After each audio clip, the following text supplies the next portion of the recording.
첫째 화는 지나갔으나 보라 아직도 이후에 화 둘이 이르리로다.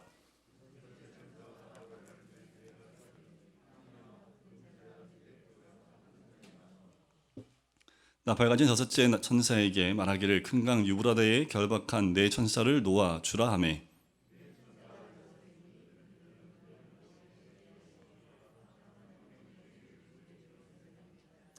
마병대의 수는 2만만이니 내가 그들의 수를 들었노라.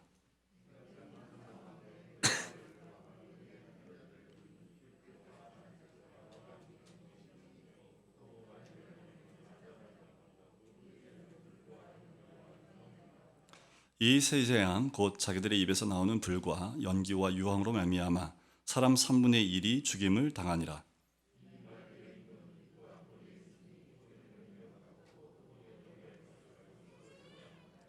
이 재앙에 죽지 않고 남은 사람들은 손으로 행한 일을 회개하지 아니하고 오히려 여러 귀신과 또는 보거나 듣거나 다니거나 하지 못하는 금, 은, 동과 목석의 우상에게 절하고 또 그 살인과 복술과 음행과 도둑질을 회개하지 아니하더라. 아멘. 우리가 매주 계시록의 말씀을 함께 나누고 있습니다. 특별히 8장부터는 7나팔 환상을 보고 있지요. 나팔 하면 경고의 의미가 있습니다. 마치 위험한 일이 임박했을 때 대피하라고 누르는 비상벨과 같습니다. 요즘 시에는 참 비상벨이 많아요. 곳곳에 비상벨이 있기 때문에 어려움이 있거나 좀 어떤 급박한 상황이 있으면 비상벨을 통해서 도움받을 수 있는 것들이 많지요. 이 나팔 재앙이 그와 같은 역할을 한다라고 보시면 돼요. 우선 우리가 살고 있는 이 땅덩이가 결코 안전한 것이 아니라는 것을 우리에게 알려주고 있습니다. 늘 주님 믿지 않는 사람들은 그들에게 영원한 것, 또 가장 든든한 것이 땅이겠지요. 땅보다 더 안전하고 영구한 것이 어디 있겠습니까? 하지만 천사들의 나팔은 결코 땅이 안전하지 않다라고 경고하고 있습니다. 마치 애굽에 내렸던 10가지 재앙과 비슷해요. 그 땅과 환경 가운데 재앙이 임하면 영원할 것 같지만 모든 것이 무너져 버리는 것을 경험하게 되지요. 그 시간, 그것이 바로 하나님의 시간입니다. 성경에 하나님의 시간은 두 가지 의미로 쓰여 있습니다. 헬라어로 두 단어가 쓰이고 있는데 크로노스와 카이로스라는 두 단어가 똑같이 시간이라는 개념을 갖고 있습니다. 크로노스는 그저 흘러가 버리는 일반적인 시간을 가리키고요. 카이로스라는 그 말은 의지가 담긴 시간, 특별한 의미를 지닌 시간, 그것을 가리킵니다. 여러분, 두 가지 시간 가운데 우리는 어느 시간을 살고 계십니까? 흘러가는 시간, 크로노스의 시간을 살고 계십니까? 아니면 특별한 시간, 그리고 의지가 담긴 카이로스라는 시간을 담고 있습니까?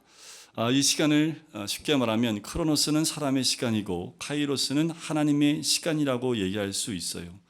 우리한테는 다 주어진 인생이 있지요.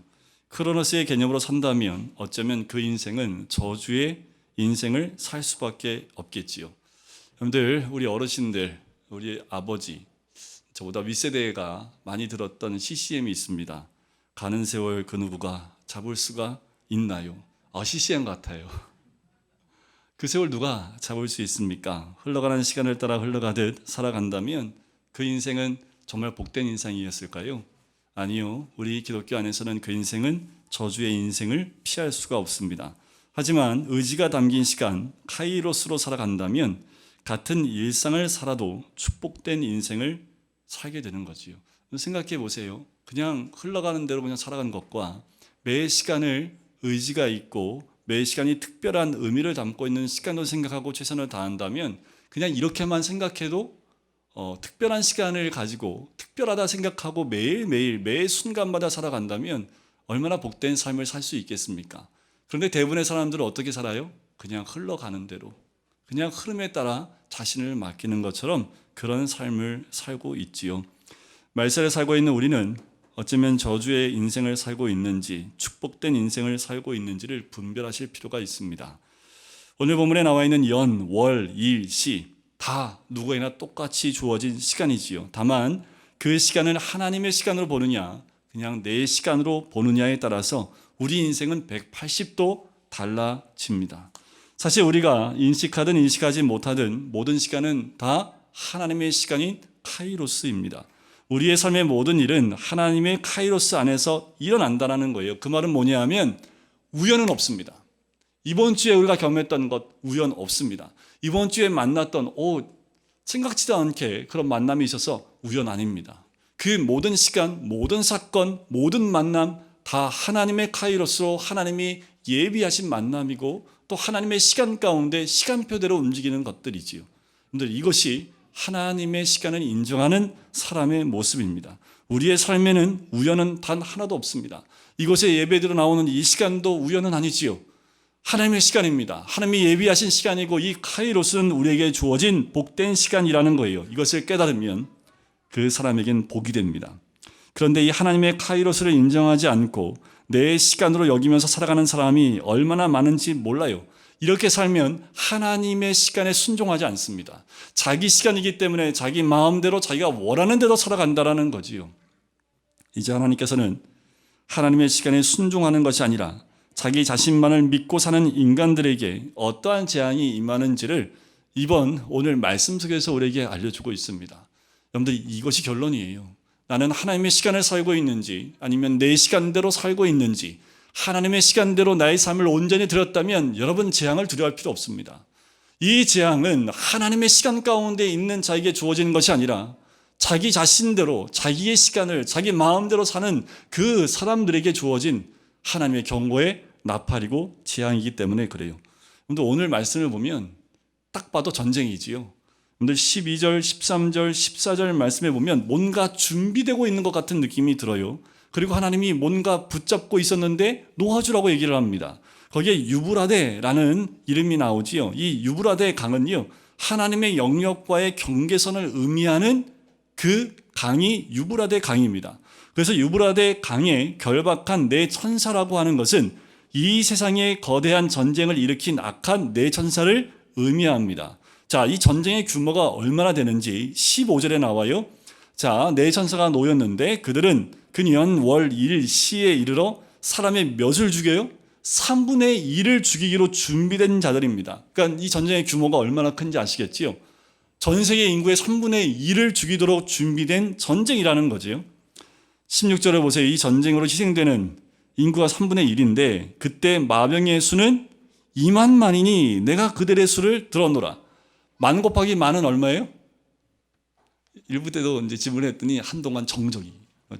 당연히 조용하니까 정적이지요. 만 곱하기 만, 억입니다. 억. 그러니까 성경에는 1억, 2억이라는 숫자를 안 적고 만만이라고 표현을 해요. 그러니까 2만만이라는 건 뭐예요? 2억이에요, 2억. 그런데 지금도 전쟁이 일어나면 병사 2억 명이 움직이는 전쟁 보셨어요? 지금도 이런 전쟁은 있을 수 없습니다.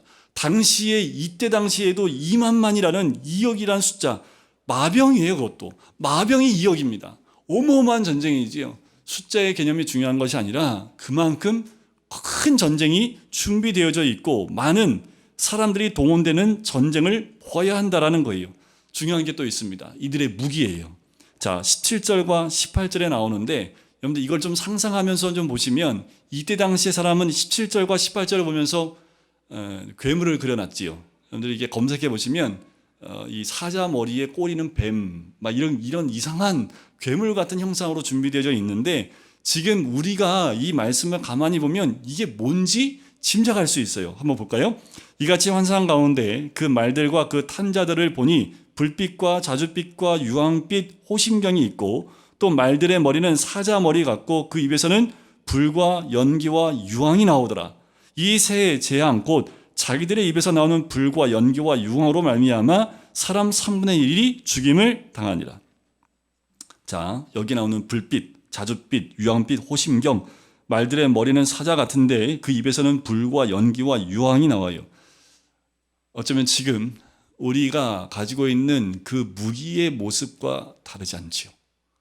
지금 미사일을 쏜다고 하면 이 모습 그대로입니다. 불과 연기와 유황처럼 그 미사일과 쏜과 동시에 이런 증상들이 나타나지요. 실제로 이런 미사일이나 아니면 핵무기가 떨어지게 되면 아마 이 지구의 3분의 1일까요? 아마 그 이상도 죽임을 당할 만큼 지구는 쑥대밭이 돼 있을 겁니다. 우리는 살상 무기로 생명을 위협받는 시대에 살고 있지요. 얼마나 우리가 위협받는지 이제는 그 위협에 무감각합니다. 누가 쐈대 하면 쐈대. 내일이 아닌 것처럼 생각을 해요. 언제까지는 우리가 다 위협을 느끼고 다 벌벌 떨고 기도하고 하나님께 나와서 새벽을 깨우고 막 기도한 때가 있었는데 지금은요. 쐈대? 하고 끝입니다. 참 무덤덤해진 것을 보게 되지요. 하지만 이 무기를 통해서 전쟁 가운데 수많은 사람이 죽임을 당할 수 있습니다. 실제로 이 전쟁이 일어나고 있는 지역에는 어린아이부터 시작해서 어르신들까지 그 미사일을 통해서 또 폭탄을 통해서 수없이 많은 영혼들이 죽어가는 것을 우리는 지금도 목도할 수 있습니다.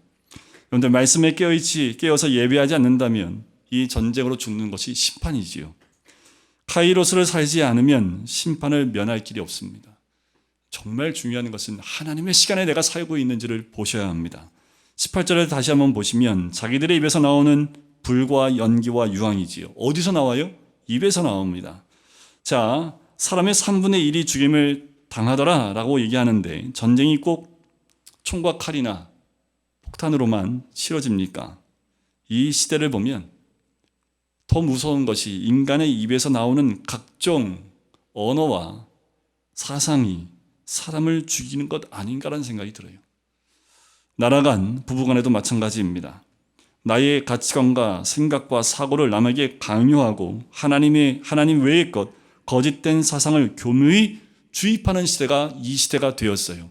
인본주의가 판을 칩니다. 포퓰리즘, 가짜 뉴스로 여론몰이를 하지요. 사람들이 이 소리에 다 휩싸이기 시작을 합니다. 일부 때 우리 아이들한테 얘기를 했어요. 그 아이들이 배우고 있는 교과서가 진리입니까? 그들이 배우고 있는 것이 진짜 맞습니까? 역사를 왜곡하고 있고 그들이 배우고 있는 것이 진짜인지 모르고 배우고 있는데 단지 답을 맞추기 위해서 외울 수밖에 없는 상황 가운데 그들이 배우는 것이 진짜 맞는 역사가 맞습니까? 우리도 모르는 사이에 휩쓸려 버려요. 그리고 우리가 배운 것으로 판단하고 심판을 합니다. 그 와중에 우리도 심판을 당하는 그 고통을 당하기도 하지요. 끊임없이 죽고 죽임을 당합니다. 정말 중요한 건 19절에 나오지요. 이 말들의 힘은 그 입과 꼬리에 있으니 꼬리는 뱀 같고 또 꼬리에 머리가 있어 이곳으로 해하더라. 말들의 힘이 입과 꼬리에 있다고 얘기를 해요. 입은 강력한 무기입니다. 어떻게 알 수 있어요? 히브리서 4장에 나옵니다.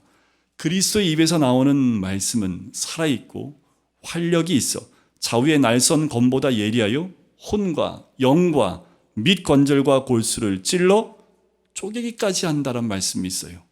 자, 이 무기는 사람을 살리는 생명의 무기입니다. 예수 그리스도 입에서 나오는 모든 말씀, 성경에 기록된 모든 말씀은 생명을 살리는 무기입니다. 우리를 죽이려고 하는 것이 아니라 우리를 살리려는 무기이지요. 그런데 예수님 흉내내기를 좋아하는 사탄도 그 입에 힘이 있습니다. 거기다 꼬리는 뱀 같고 꼬리에 머리가 있어요. 앞뒤가 머리예요. 그 말은 무엇을 의미합니까? 지혜가 있다라는 거예요. 우리는 사탄을 이길 만한 지혜를 가질 수 없습니다. 사탄만큼 교묘하고 또 그 머리 돌림이 정말 교묘하기 때문에 우리가 이길 수 없어요. 이런 말들에게 3분의 1이 죽임을 당한다라는 거지요. 그런데 세상 돌아가는 모습을 보세요. 이 관점에서 보세요. 국회에서 일어나고 있는 일들을 보십시오. 인터넷 세상에서 싸우고 있는, 입으로 싸우고 있는 그 상대를 죽이려고 하는 그 모든 것들을 보세요. 선거가 올해 왜 이렇게 많은지, 선거에 나와 있는 모든 사람들이 상대방을 죽이기 위해서 애를 써요. 어떻게 상대방을 저렇게 죽이려고 애를 쓰는지, 무기만 들지 않았지, 어떻게든 상대방을 죽여야지 내가 살 수 있다라는 생각을 가지고 사실만 얘기해도 괜찮은데 사실화되지 않는 것까지 얘기를 해서 상대방을 어떻게 하든 죽이려고 하는 세상이 이 세상이 되었습니다. 여러분, 거기에 현혹되면 안 되겠지요. 바리새인들도요, 예수님을 넘어뜨리려고 할 때 어떻게 한 줄 아세요? 말에 올무에 걸리게 하려고 했다는 말씀이 있습니다. 예수님도 그 말에 올무에 걸려서 넘어지게 하려고 이 바리새인들이 교묘하게 예수님께 질문하는 모습을 보지요. 하물며 예수님도 그 말에 올무를 걸려고 하는데 이 세상은 어떨까요? 말 한마디를 꼬투리 잡아 그 사람 전체를 다 무시해버리고 죽여버린 세상이 이 세상입니다. 그러면 우리는 입에서 나오는 말의 힘을 분별할 줄 알아야 합니다. 이 세상은 총과 칼을 들어서 전쟁을 하는 것보다 더 무서운 것이 사상이고 또 생각을 지배하는 것들이 우리를 죽이고 있다는 거예요. 대표적인 사회주의지요. 전 세계로 이 사회주의가 지배하는 나라일수록 힘들고 어려운, 그리고 편이 갈라지고 나눠지는 모습을 보게 됩니다. 페미니즘은 어떠세요? 사회주의가 등극하면서 이 페미니즘이 너무 심해졌습니다. 여러분들 교회 안에 페미니즘이 들어오면 안 돼요. 여러분들 웃긴 거 아세요? 페미니즘으로 보는 성경 공부, 이런 거에 사람들이 막, 젊은 애들이요, 막 페미니즘 하면은 막 여자분들이 뭐예요? 늘 믿음 안에 남녀가 어디 있어요? 페미니즘으로 성경 공부한다는데 왜 성도들이 거기에 아멘하고 있는지 도대체 이해가 안 가요. 그걸 가르치고 있는 교수를 보니까 목사 딸이에요. 제가 그래서 이번에 사순절 때 나눠드렸던 거, 걷어들였던 게 뭐냐면 그분이 썼던 거더라고요. 보니까 몰랐어요. 제가 얼마나 회개했는지. 일단 제 아내한테 회개하고 죄송하다고, 제가 분별을 못했다고. 그러니까 목사인 저도 잘 모르면, 이게 제대로 봤으면 제가 분별했을 텐데 괜찮겠지 하고 안 보고 넘어갔더니 우리 모든 성도님들을 페미니즘에 제가 물들게 할 수 있는 오류를 범할 수도 있었다는 거예요. 이게 왜 무섭습니까? 말씀을 하나님 말씀대로 보지 않고요, 삐딱하게 보게 만든다는 거예요. 남녀의 차이가 어디 있습니까? 남자가 위에 있어요, 여자가 위에 있어요? 아니요. 성경에 그런 말씀이 어디 있어요? 성경에 동과 서가 나눠져서 지역적으로 나눠져서 서로 싸우라고 다 되어 있습니까? 왜 지역색이 나와요, 교회 안에서? 세대 갈등이 교회 안에서 왜 나옵니까? 이 나라 가운데 이런 갈등들이 왜 일어납니까? 조정되는 거 아니에요? 나는 그렇지 않은데 그런 세상이 되다 보니까 나도 어딘가에 속해야 되니까 그렇게 나도 속해서 상대방을 죽이는 일에 앞장서고 있고 함께 동조하고 있는 모습은 아닙니까? 우리는 먼저 하나님께서 이 악한 전사를 유브라데 강에 묶어 누셨다는 걸 봐야 돼요. 하나님 막으셨다는 거지요. 전쟁이 누구 손에 있어요? 하나님 손에 있다는 것을 우리는 반드시 아셔야 합니다. 하나님 손에 전쟁이 달려 있어요. 이 네 전사를 풀어놓기만 하면 여러분 한순간입니다. 여러분들 지금 우크라이나하고 러시아가 싸우는 게 군민들이 서로 열받아 갖고 싸우고 있는 거예요? 아니면 지도자 몇 명에 의해서 전쟁이 일어났습니까? 몇 명의 결정에 의해서 수없이 많은 백성들이 고통당하고 있지 않습니까?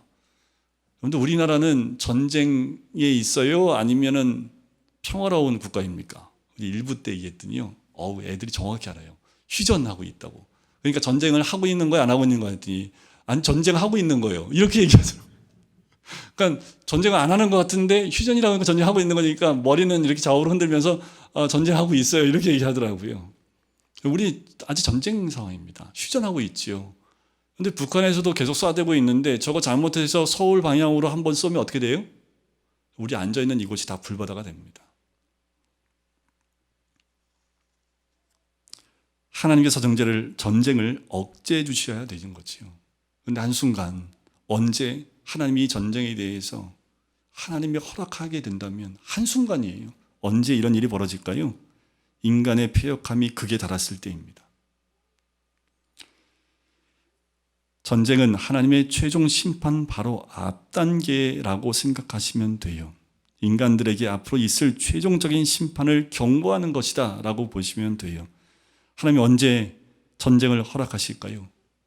회복 불가능할 정도로 완전히 타락한 세상이 되면 그래요.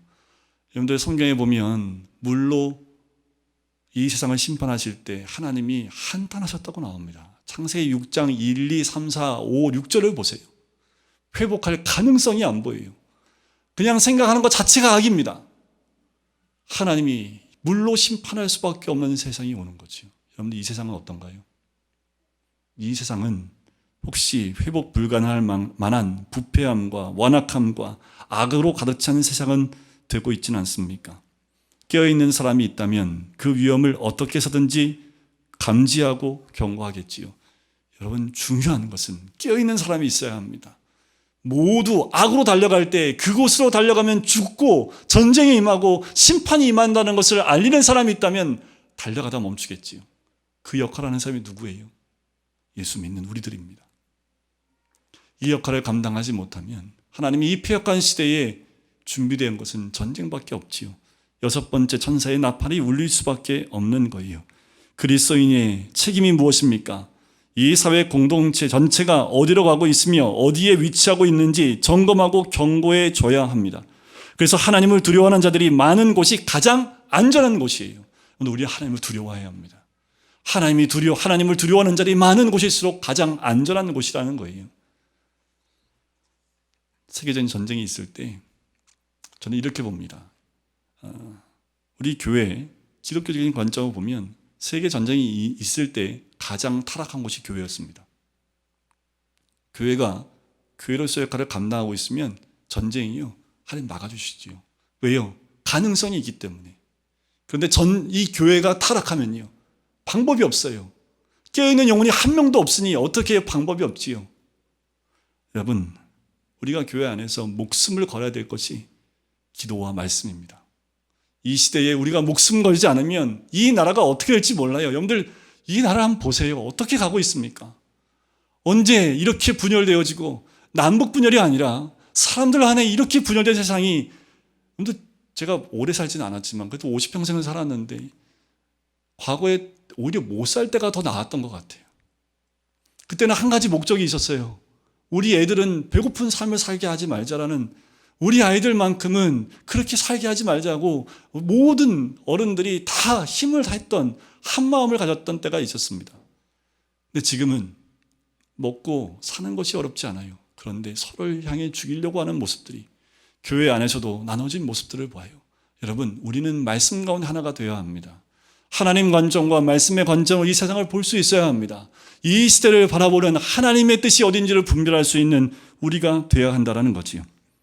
잘못된 사상을 강요하고 그러면 이미 지옥의 고통을 맛볼 수밖에 없어요. 여러분들, 육체적인 어려움, 우리는 이미 이 땅에서 전쟁을 경험했습니다. 전쟁뿐이었어요. 자유를 위해서 그렇게 힘들고 어려운 시간들을 다 보내서 자유를 만끽하고 있잖아요. 그럼에도 불구하고 잘못된 사상은 우리를 하여금 지옥을 맛보게 한다라는 겁니다. 말의 꼬리의 힘이라는 것, 바로 이것이지요. 계속 사상적으로 감시하고 통제하는 것, 그리고 진정한 믿음, 그리고 주님을 믿을 수 있는 믿음의 자유가 있는 이 세상 가운데 살고 있는 우리들에게 얼마나 이것이 큰 축복인지, 축복만큼 책임도 우리에게 따릅니다. 우리에게 믿음의 자유를 준 것은 그 믿음에 대한 책임을 우리한테 찾고 계시는 거예요. 이 마지막 때에 우리가 마음껏 예수 그리스도를 믿는다는 것은 그만큼 주를 위해 사는 우리의 삶이 필요하다는 거지요. 영혼의 암흑기가 오기 전에 깨어 있어야 합니다. 영혼의 암흑기가 이 땅을 덮을 때 우리는 빛의 특징을 가지고 있어야 합니다. 빛은요, 가만히 있어도 주위를 밝힙니다. 사람들이 진리를 싫어하고 바른 진리를 고백하기 싫어할 때 하나님께서는 이런 영혼의 흑암에 수많은 사람들이 들어갈 수밖에 없게끔 어쩌면 허락하신지 모르겠어요. 여러분들, 중세 암흑기를 보세요. 중세 암흑기를 몇 년으로 얘기합니까? 1000년입니다. 1000년 동안 말씀의 빛이 사그러졌습니다. 말씀이 말씀대로 역사하지 않으니까 어떻게 해요? 그냥 교회도 그렇고 모든 사람이 영적 암흑기에 들어가고 마는 거지요. 오늘 우리에게 주어지고 있는 이 성경 말씀이 얼마나 귀한 줄 아십니까? 이것이 없으면 또다시 헛된 미신을 섬기고 무지 가운데 방황해야 하는 거예요. 그런데 지금은 깨어있을 때입니다. 20절을 보세요. 이 재앙에 죽지 않고 남은 사람들은 손으로 행한 일을 회개하지 아니합니다. 마지막 때는요, 회개도 발로 차버려요. 살아날 수 있는 기회도 잡지 않습니다. 오히려 여러 귀신과 또는 보거나 듣거나 다니거나 하지 못하는 금은동과 목석의 우상에게 절을 해요. 회개하지 않습니다. 빛을 찾지 않아요. 어둠 가운데 있는 걸 좋아합니다. 여러분, 우리는 빛 가운데 있는 사람인 줄 믿습니다. 여러분들, 어둠에 있으면 어둠에 있는 사람들의 삶을 보세요. 어떻습니까? 여러분들, 어둠을 사랑하시면 안 돼요. 밤을 사랑하지 마시고 아침을 사랑하셔야 합니다. 밤에 뭔가 일을 하지 마세요. 아침에 빛이 있을 때, 그럴 때 바른 생활을 할 수 있고 복된 삶을 살 수 있는 거죠. 어두울수록요, 사람은 어둠 가운데 악한 일을 행하게 마련입니다. 그러나 사람들이 이런 고통 가운데서도 회개하지 않는 거지요. 이유가 뭐예요? 알지 못해요. 이 말씀을 통해서 주님이 우리에게 하시고자 하는 것이 무엇입니까? 교회가 바른 진리를 바라지 않을 때 도대체 어떤 일이 일어나는지를 우리에게 보여주는 거예요. 말씀을 소홀히 여기시면 안 됩니다. 말씀을 그렇게 꼭 읽어야 돼요? 그렇게 읽으셔야 합니다. 목사님 그렇게 말씀 묵상해야 돼요? 그렇게 묵상하셔야 됩니다. 목사님 그렇게 주일 말고 주중에도 그렇게 예배 드리셔야 합니다. 그게 복입니다. 거기서 자유해지는 거예요. 오히려 그 예배에서 자유함을 누리는, 예배 안에 들어오지 않고 예배에서 멀어지는 것 자체가 우리가 어둠에 가까이 있다는 것을 깨달으셔야 합니다. 진리의 빛이 감춰지면 안 돼요. 세상은 무너져 버립니다. 여러분들, 우리가 빛 가운데 거하며 바른 삶, 진리의 삶, 분별할 수 있는 분별력이 우리 가운데 반드시 있어야 될 줄 믿습니다. 이 6번째 나팔 소리의 의미가 무엇입니까? 인간들은 전쟁 같은 것을 겪고 사상의 자유를 빼앗기고서도 그것이 죄인 줄을 모른다라는 거예요. 땅에 있는 수목들이 모두 말라 죽고 바다가 피가 되고 결국 전쟁이 일어나는 경고의 나팔도 인간들로 하여금 죄에서 돌이키게 하지 못한다라는 겁니다. 그러면 사람을 하여금 진정으로 죄에서 돌이키게 하는 참된 경고의 나팔은 무엇입니까? 뭐가 경고의 나팔이에요? 여러분이 경고의 나팔입니다. 우리가 경고의 나팔입니다. 교회에서 선포되는 진리의 말씀이 경고의 나팔이 되어야 됩니다. 죄에 빠져 잠자는 자들을 깨울 수 있는 가장 확실한 방법은 말씀밖에 없습니다. 그 말씀에 깨어난 우리가 그 말씀의 순종에 사는 것 자체가 이 땅의 경고의 나팔 소리와 같다라는 거예요. 교회에서 선포되는 말씀을 통해서 끊임없이 잠자는 양심을 깨워야 하지요. 그들에 대한 하나님의 최종적인 진노의 심판에 대해서 알려주어야 합니다. 때가 가까이 왔고 주님 오실 때가 심히 가까운 이때에 세상은 더 분열되고 사상적으로 더 악해지고 사람이 더 악해지는 이때에 우리가 더 말씀 가운데 바른 삶, 말씀 가운데 진리의 말씀에 거하는 삶이 우리 가운데 반드시 있어야 합니다. 우리는 다시 중세 같은 어둠 가운데 가지 말아야겠지요. 우리는 아직 깨닫지 못하고 있는 것이 너무도 많아요. 기본적인 진리는 분명히 알고 있지만 구체적인 문제에 들어가서 어떻게 해야 되는지 아직 분별이 되지 않는 부분들이 너무도 많지요. 그래서 우리는 하나하나의 말씀의 불빛을 비추고 들어가야 합니다. 목사님 이건 어떻게 해야 돼요? 말씀을 보시면 돼요. 말씀 봐도 모르겠어요. 알 때까지 보시면 됩니다. 말씀 안에 우리의 삶의 답이 있습니다. 우리의 삶의 구석구석을 말씀으로 비출 때에 세상은 밝아져요. 내가 그런 삶이 있다면 내 주변에 있는 사람들이 나의 삶을 보고 그 빛을 발견하게 되는 것과 마찬가지입니다. 여러분들, 스코틀랜드의 메리 여왕이 가장 두려워했던 게 뭔지 아세요? 영국 군대보다도요, 존 낙스의 설교를 가장 두려워했다라는 말이 있습니다. 왜냐하면 그는 전혀 사람을 두려워하지 않는데 이 나팔을 불어대는 이 목사, 존 낙스 목사님의 설교를 들을 때마다 하나님의 경고의 나팔이 귀에서 막 울려대니까 이게 두려워서 감당을 못했다고 얘기를 해요. 여러분, 우리가 이 나팔 소리가 돼서 하나님의 두려움의 그 심판의 메시지가 우리를 깨울 뿐만 아니라 내 주변에 있는 죽어가는 영혼들, 암흑 가운데 있는 영혼들을 깨우는 하나님의 은혜가 있어야 될 줄 믿습니다. 이 6번째 나팔은 전쟁의 예고임과 동시에 비참한 전쟁의 노예 생활로도 돌이키지 않는 자들을 하나님의 말씀으로 돌이키기 위하여 교회가 정신을 차리고 자신의 위상을 되찾도록 경고하시는 말씀입니다. 여러분, 우리는 이 마지막 때에 잠을 자는 자들이 아니라 하나님의 말씀을 대언하는 나팔 소리가 되어져 이 마지막 때에 하나님의 경고 가운데 빛 가운데 영혼들을 인도할 수 있는, 회개하지 않고 어둠 가운데 있는 자들을 깨우는 하나님의 사람이 되어야 될 줄 믿습니다. 그런데 언제요? 이미 어떤 나라는 이 재앙 가운데 있는 나라도 있습니다. 우리는 언제요? 여러분들, 이 교회가 우리 믿는 자들이 깨어 이 마지막 때에 나팔수의 역할을 감당할 때 우리에게는 이것이 재앙이 아니라 하나님의 사랑으로 우리는 경험하게 될 줄 믿습니다.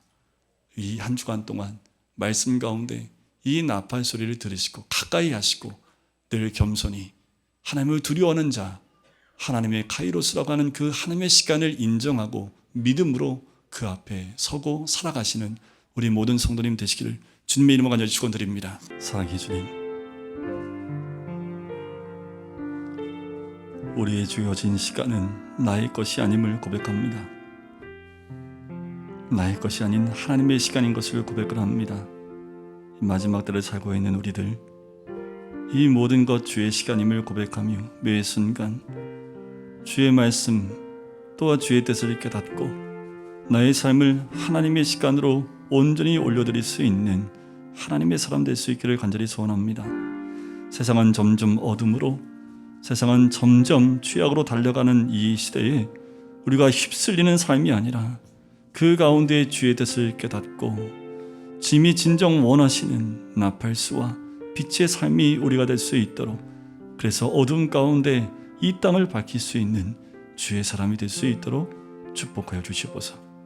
감사드리며 예수 그리스도의 이름으로 기도드립니다. 아멘. 이제는 예수 그리스도의 은혜와 하나님 아버지의 사랑하심과 성령의 교통하심이 이 마지막 때에 나팔수의 역할을 감당하기를 소원하는 우리 모든 성도님들 머리 위에, 가정 위에, 사업터 위에, 환우들 머리 위에 이제부터 영원까지 함께 하시기를 간절히 축원하옵나이다. 아멘.